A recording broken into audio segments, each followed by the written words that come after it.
Hola a todos, hoy vamos a hacer un volt ampere meter basado en ESP32, INA 226 y una pantalla SPI.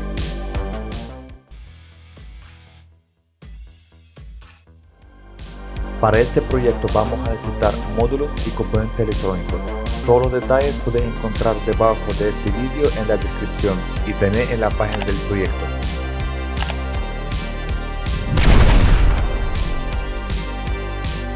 Para que el proyecto sea más fácil de realizar, está compuesto por módulos. Como podemos ver, el módulo LM lo podemos desoldar y usar los componentes electrónicos en la placa principal.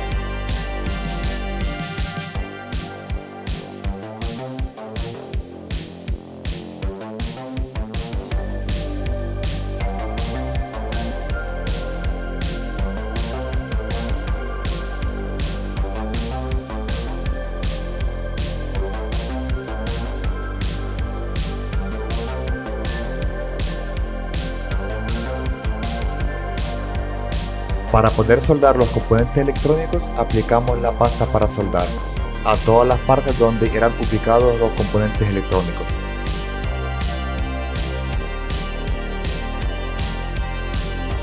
No importa cómo lo apliquemos porque una vez calentada la pasta, se expandirá de una manera uniforme.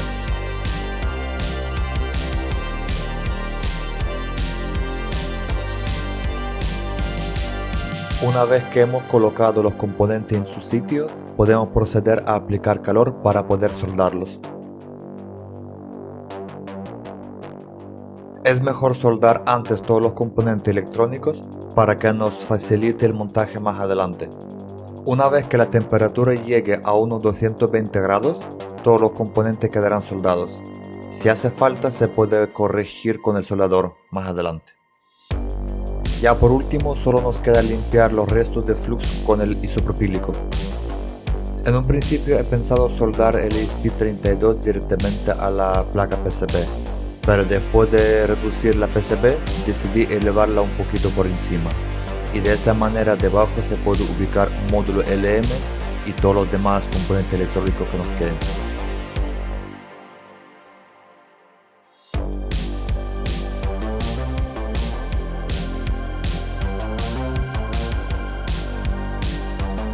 Usaremos los condensadores electrolíticos que hemos quitado antes del módulo LM y alguno más. Procedemos a colocar los pines de la pantalla SPI. Como podéis observar, también he añadido un condensador más a la entrada del LM para poder minimizar los picos al momento de conectar a una batería LiPo o litio. De esa manera nos aseguramos de no quemar el módulo LM.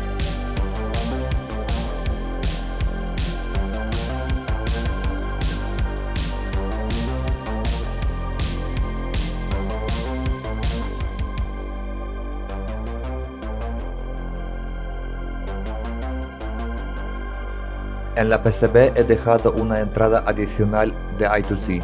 Los pines azules donde vemos Line Ext hace referencia a tipo de entrada de alimentación que vamos a usar. En caso de usar Line, la placa se alimentará directamente de la entrada XT60, siempre y cuando que supere los 5 voltios de entrada, por supuesto. En otro caso podemos alimentarlo de una fuente externa.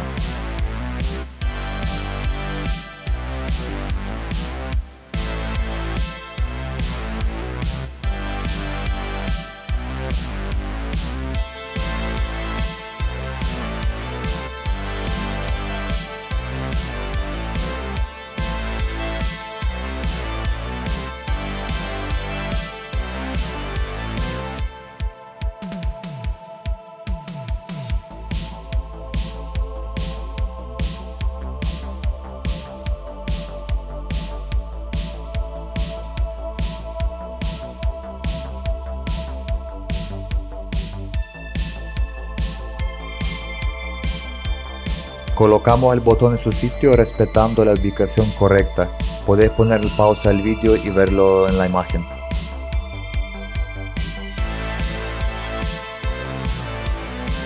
Cogemos una regleta de los pines y retiramos los pines para quedar solo con el plástico. En el plástico colocamos encima de los pines que hemos soldado para la pantalla SPI.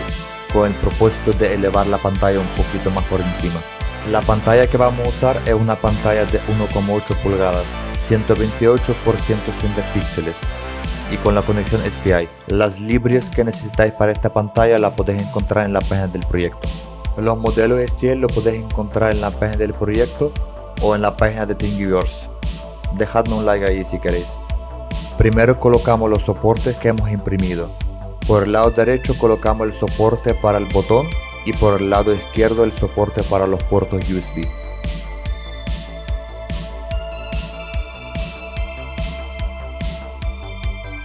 Y con este diseño, por el medio nos queda un perfecto soporte para la pantalla. En el soporte del botón tenemos posibilidad de poner dos MOSFET de protección para los puertos USB. Lo vamos a ver un poquito más adelante.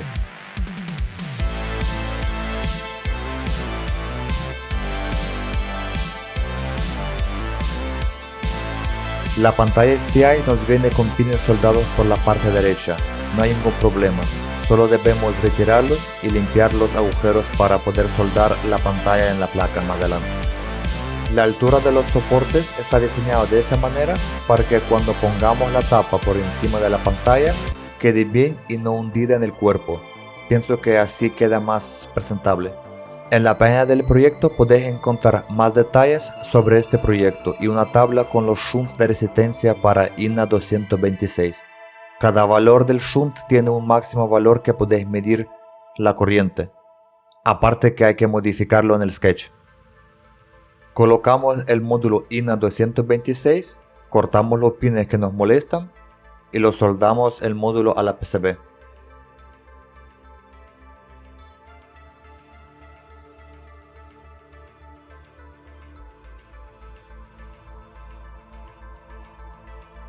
El shunt que nos trae INA 226 de fábrica es estándar y solo nos permite medir una corriente máxima de hasta unos 750 mA. Aquí os dejo una pregunta de resistencias. Si alguien sabe por qué, dejádmelo en los comentarios. ¿Por qué he usado dos shunts en paralelo en vez de solo uno como venía de la manera estándar? Para poder simplificar el proyecto, he usado puertos USB normales que se pueden encontrar en cualquier sitio y un hilo de 0,5 milímetros, ese lo dejo a vuestra elección. El soporte para los USB sí que tenemos que imprimirlos con la impresora 3D, así sería mucho más fácil. La parte del USB es opcional, si alguien lo quiere repetir, perfecto, si no, no pasa nada, no hay ningún problema. Es solo para poder medir la corriente de carga para aparatos que se cargan a través de los puertos USB.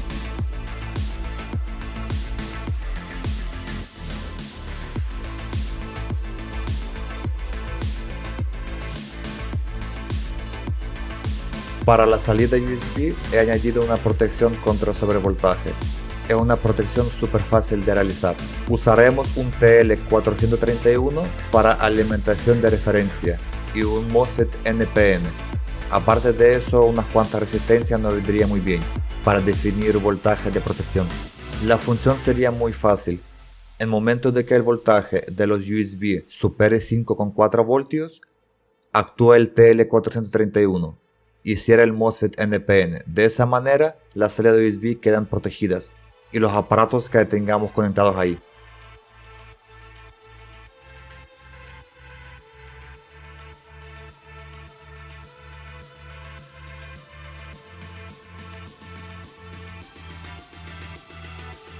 El SP debemos hacer un pequeño retoque. Cortamos un poco los lados para que nos entre perfectamente en el cuerpo. Como los laterales no llevan ningún tipo de pistas, no importa que los cortemos.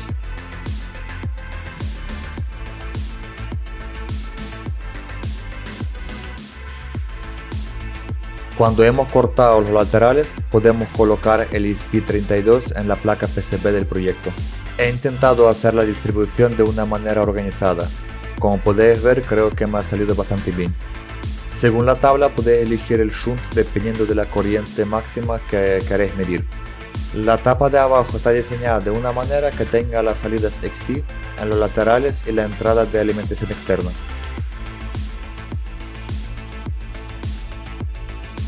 El cuerpo lleva un soporte por dentro para aguantar la PCB. y un recorte lateral para poder conectar USB al ESP32, en caso que queremos añadir nuevas funciones al Sketch. Al menos así no tenemos que desmontar cada vez la tapa trasera para sacar ESP32. Si hemos hecho todos los pasos según el vídeo, nos debe entrar a la perfección la PCB dentro del cuerpo. En el puerto Power Select usaré opción de Line para alimentar directamente de la entrada ST60. La elección la hacemos fácil, según nos indica la serigrafía.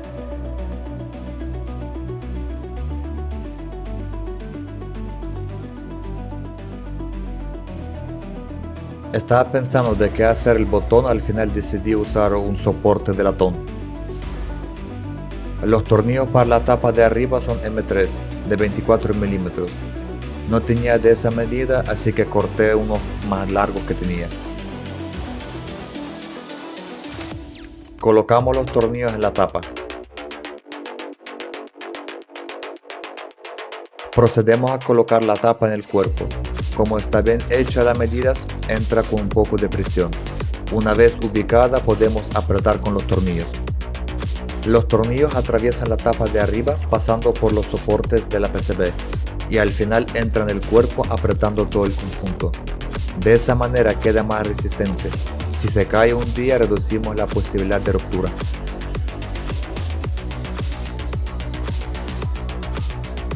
Cuando hemos terminado con la tapa delantera, podemos proceder a poner la tapa trasera y cerrar. Entra de la misma manera, la tapa apretando un poquito encaja sin ningún problema. Solo nos queda apretar con tornillos M2. Podemos ver que nos quedan bien las salidas XT60 de la entrada y salida. Aparte tenemos XT30 para alimentación externa, en caso de si lo vamos a necesitar o si lo vamos a conectar a una fuente externa. Por el lado derecho vemos que tenemos una guía para cuando queremos conectar un cable USB al ESP32. Conectamos el USB al ESP32 y cargamos el Sketch. Todos los detalles y las bibliotecas estarán en la página del proyecto. Me encantaría incluir aquí el vídeo del Sketch, pero se alargaría demasiado el vídeo. Una vez que carguemos el Sketch veremos la pantalla de bienvenida y como lo tenemos conectado a través del USB, se reflejará el voltaje USB en la pantalla, que son alrededor de 5 voltios. Vamos a realizar algunas pruebas, para ello voy a usar una fuente regulable que hemos hecho en el proyecto anterior. Ajustaré el voltaje de salida en 5 voltios.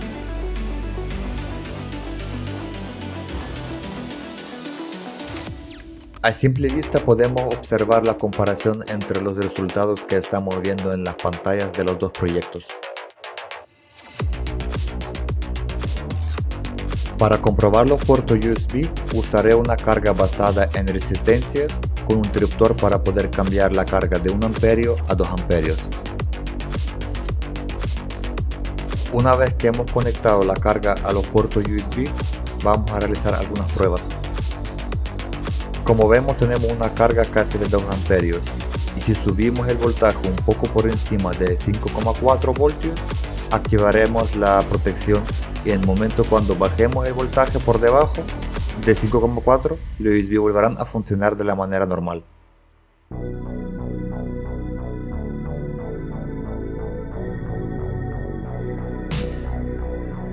El botón que vemos cumple dos objetivos. Cuando pulsamos solo una vez, el contador de miliamperios empieza a contar los miliamperios que consume la carga, a través de la ley de Ohm. Y cuando pulsamos dos veces, el botón se reinicia el contador en 0.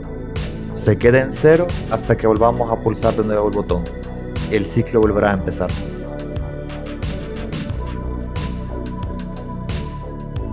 He realizado las pruebas con carga de 3,5 amperios a través de los puertos USB durante unos 25-30 minutos para comprobar el comportamiento del MOSFET de protección, y al final de ese tiempo el MOSFET estaba templado, así que se puede usar bastante más tiempo.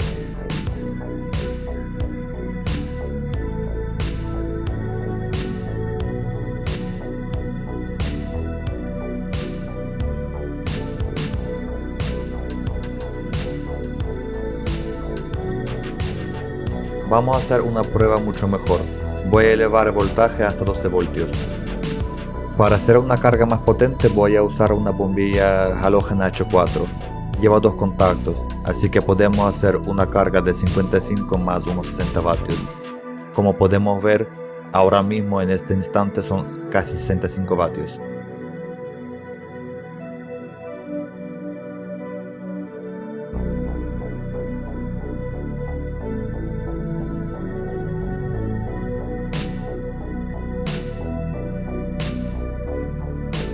Vamos a conectar también el segundo contacto de la bombilla halógena para hacer una carga más grande. Como podemos observar, en este momento ya son casi 118 vatios. Para la pantalla he diseñado 2 escalas, una de color verde y otra de color violeta. Violeta hace referencia al voltaje y el verde a la corriente. Los 2 valores máximos se pueden definir dentro del sketch con unas variables que hay ahí. Como podemos ver, podemos hacer descargas de batería hasta unos 10 amperios sin ningún problema.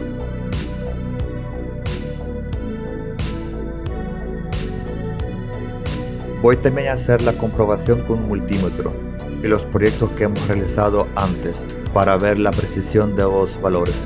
Veamos que los valores se diferencian un poco de un proyecto al otro, por los módulos que incorporan, por supuesto. El más aproximado al multímetro es el INA 226, así que ya me quedaré con él para poder medir el voltaje y la capacidad de las baterías, porque principalmente ese era el objetivo de este proyecto, poder medir baterías con altas cargas. Si te ha gustado este vídeo, no dudes de ponerle un like, suscribirte y dejarme un comentario. Para ti no te cuesta mucho, pero para mí es un estímulo para crear nuevos proyectos y poder compartir con vosotros.